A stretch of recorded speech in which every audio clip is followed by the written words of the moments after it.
बहुत बड़ी न्यूज़ निकल कर आ रही है। चाइना के कुछ ऑफिशियल पाकिस्तान आए हैं। पाकिस्तान के हालात देखे, गाइस उनका कहना था कि जब से नरेंद्र मोदी आए हैं तो उन्होंने मेक इन इंडिया पे काम करके इंडिया को डेवलप स्टेट बना दिया है। तो पाकिस्तानियों को शर्म करो, सीखो कम से कम अपने हमसाया मुल्क इंडिया से तो कुछ सीख लो। हम बात तरक्की की यहाँ पर करते हैं ना, तो इंडिया ने तरक्की कर ली है, क्यों जेलसी महसूस होती है, उसकी तारीफ क्यों नहीं सुनी जाती है? वहाँ पे अगर मोदी को हम जितना मर्जी बुरा कहें, लेकिन वो अपनों के लिए बुरा नहीं है। वो दुनिया का कौम परस्त आदमी है, वो होना भी चाहिए। उसने अपनी कौम को जमीन से उठा के चांद पे पहुँचा दिया। आप जिहादी सोच करेंगे, मैं फिर ऐसे बंदे को नहीं लेके आती, इसको मार दो उसको मार दो। मुझे तो सर शर्म से झुका हुआ है कि हम अपने आप को मुसलमान कहते हैं और हाल हमारा ये है कि इस तरह के वाकयात जो हैं, हम दुनिया भर में ढिंढोरा पीट रहे हैं इस्लामोफोबिया का, वहाँ ये हो गया वहाँ ये हो गया, और ख़ुद हमारा हाल क्या है। आज पूरी दुनिया जो है वो हमारी तरफ देख रही होगी। यकीनी तौर पर बहुत सी जगह से कंसर्न शो किया भी गया है, यूरोपीय यूनियन ने बड़े स्ट्रॉन्ग लफ्जों में कहा है। आपको तो ईद वाले दिन स्यापा पड़ा होता है कि हमने आज ईद मनानी है या कल ईद मनानी है। तो हमें वो चाहते हैं कि स्ट्रॉन्ग सॉवरेन इंडिपेंडेंट ना हो, वो चाहते हैं हम वीक डिवाइडेड और इजीली मैनिपुलेबल हो, और वो अब तक है। इंडिया विजिट करके उन्होंने कहा कि भाई मैंने देखा कि इंडिया आने वाले टाइम के अंदर चाइना को टक्कर देने वाला, हमें टक्कर देने वाला है। पाकिस्तान थोड़ी शर्म करो, सीखो इंडिया से। ऐसे एक बहुत बड़ी न्यूज़ निकल कर आ रही है। चाइना के कुछ ऑफिशियल पाकिस्तान आए हैं। पाकिस्तान के हालात देखे, उस ऑफिशियल ने कहा कि इंडिया ने, नरेंद्र मोदी जब से आया है, इंडिया के अंदर मेक इन इंडिया पे काम करके इंडिया की जो तारीख है उसको बदलने की कोशिश की इंडिया ने। गाइस उनका कहना था कि जब से नरेंद्र मोदी आए हैं तो उन्होंने मेक इन इंडिया पे काम करके इंडिया को डेवलप स्टेट बना दिया है। तो पाकिस्तानियों को शर्म करो, सीखो कम से कम अपने हमसाया मुल्क इंडिया से तो कुछ सीख लो। गाइस चाइनीज ऑफिशियल का ये कहना है पाकिस्तान को लेकर। पाकिस्तानी पब्लिक के पास जाऊंगा, उनसे पूछूंगा क्या ये जो चाइना का कहना था, क्या इससे आप मुतफिक करते हैं या नहीं करते? क्या इंडिया एक डेवलप स्टेट बन गई है? चाइना के एक ऑफिशियल पाकिस्तान आए हुए थे। हमारे सी पैक का जो काम चल रहा है चाइना और पाकिस्तान के दरमियान, इसको मुकम्मल हुए 10 साल हो गए हैं। तो उन्होंने 10 साल में देखते हुए उन्होंने कहा कि भाई मैंने इंडिया भी विजिट किया। इंडिया विजिट करके उन्होंने कहा कि भाई मैंने देखा कि इंडिया आने वाले टाइम के अंदर चाइना को टक्कर देने वाला, हमें टक्कर देने वाला है। पाकिस्तान थोड़ी शर्म करो, सीखो इंडिया से, और आप भी कोई इस तरह के इन्वेंशन करो, दुनिया से इंपोर्ट करने की बजाय एक्सपोर्ट पर ज़्यादा जोर दो। क्या कहना चाहेंगे? चाइना हमारा दोस्त, वो भी आज इंडिया की तारीफें कर रहा है, क्या वजूहत है?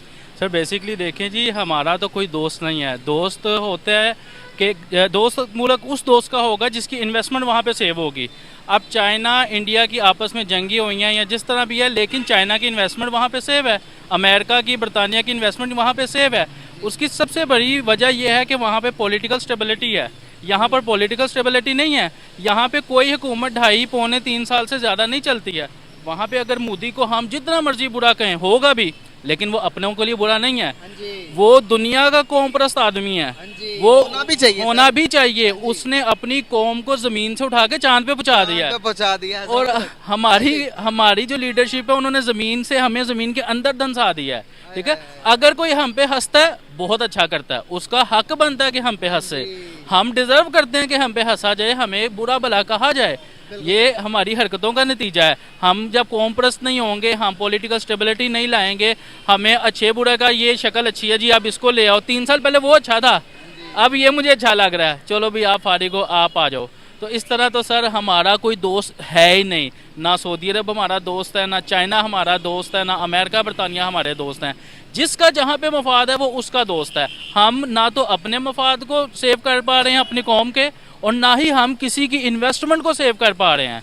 इतनी बदतरीन करप्शन है यहाँ पे कि कोई हमारा दोस्त नहीं है, और ये रियलिटी है। सर यहाँ पर मैं आपको थोड़ी बहुत इंडिया के बारे में बताना चाहूँगा, बिकॉज का टॉपिक ऐसा है कि चाइना ने भी तारीफ कर दी इंडिया के, तो बताना चाहूँगा मेक इन इंडिया पर नरेंद्र मोदी ने काम किया था। सर जब उनकी हुकूमत आई, जब वो आज से तकरीबन 10 साल पहले जब वो आए, उन्होंने कहा तो इंडिया है उसको मैं खुद मुख्तार बनाऊंगा कि पूरी दुनिया इंडिया के प्रोडक्ट इस्तेमाल करेगी। सर आज वही हुआ, 10 साल बाद मेक इन इंडिया इतना काम कर रहा है। पाकिस्तान के अंदर भी जो एप्पल की एसेसरीज आती हैं, जो आईफोन मैन्युफैक्चर होके आ रहे हैं, वो भी इंडिया के मैन्युफैक्चर हम यूज़ कर रहे हैं। हम तो कहते हैं दुश्मन है भाई, दुश्मन है, मुकाबला करना तो इसमें मुकाबला करें ना।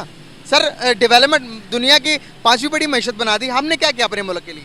सर हमने ये किया कि हमने अच्छे अच्छे तराने जारी कर दिए, बड़ी अच्छी बात है, होने चाहिए, कौम का जज्बा उभारना चाहिए, लेकिन सिर्फ ये नहीं होना चाहिए, साथ साथ वो काम भी होना चाहिए जहाँ जो वहाँ पर हो रहा है। 40 करोड़ का झंडा बना दिया और वो अपने 14 अगस्त पे गिफ्ट, वो अपने 15 अगस्त पे चंद्रयान पे जाते हैं, चांद पर जाते हैं, और हम 40 करोड़ का झंडा बनाकर अब हमको दिखा रहे हैं। सर आप 40 करोड़ का छोड़ के आप 60 करोड़ का बनाएं, आप 80 करोड़ का बनाएं, लेकिन पहले उस काबिल तो हो जाएं। आपका एक आम बंदे की मिसाल लेते हैं जी, कार किराया देते तुसी मार्बल उत्ते लवा लो 2 करोड़ रुपए का, ठीक है ना, तो कार ढाडा अपना है कोई नहीं। बुखारी साहब आप लाहौर में हैं, लाहौर में ये के करीब ये वाक़या हुआ, थोड़ा हमें बताइएगा, क्या कहेंगे आप जड़ावाला के बारे में?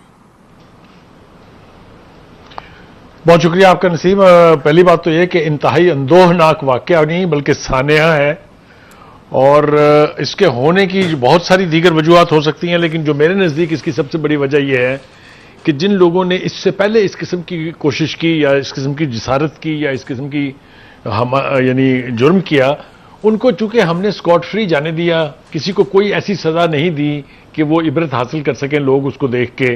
वाक़या चाहे सियालकोट का हो, अगर आपको याद हो, जी बिल्कुल, जहाँ एक श्रीलंकन साहब थे जिनके साथ जो कुछ हुआ, योहानाबाद का वाक़या जिसमें जिंदा जला दिए गए थे लोग, आपको याद होगा, जोसेफ कॉलोनी जिसकी बहुत ही खौफनाक वाक़या था लाहौर का, फिर उससे पहले गोजरा अगर आपको याद हो, इसी तरीके से वहां भी चर्चेस पर अटैक हुए थे और लोग जान से गए थे, और अब ये जड़ावाला, मुझे तो सर शर्म से झुका हुआ है कि हम अपने आप को मुसलमान कहते हैं, और हाल हमारा ये है कि इस तरह के वाक़यात जो हैं, हम दुनिया भर में ढिंढोरा पीट रहे हैं इस्लामोफोबिया का, वहाँ ये हो गया, वहाँ ये हो गया, और ख़ुद हमारा हाल क्या है।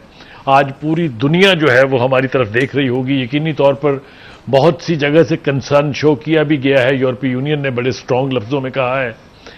ये इसलिए हो रहा है सिर्फ कि हम उन मुजरिमों को जो इसके मुर्तकिब होते हैं उनको कुछ कहते नहीं हैं, और अगर कहते हैं तो वो थोड़ी सी देर मीडिया के अंदर जब तक शोर गौगा रहता है, उसके बाद पता चलता है कि जी वो मामला जो है सर्द खाने की नज़र हो गया। आप जो मैंने सानेहात आपको गिनवाए हैं, आप किसी एक मुजरिम को बता दीजिए जिसको सजा हुई हो।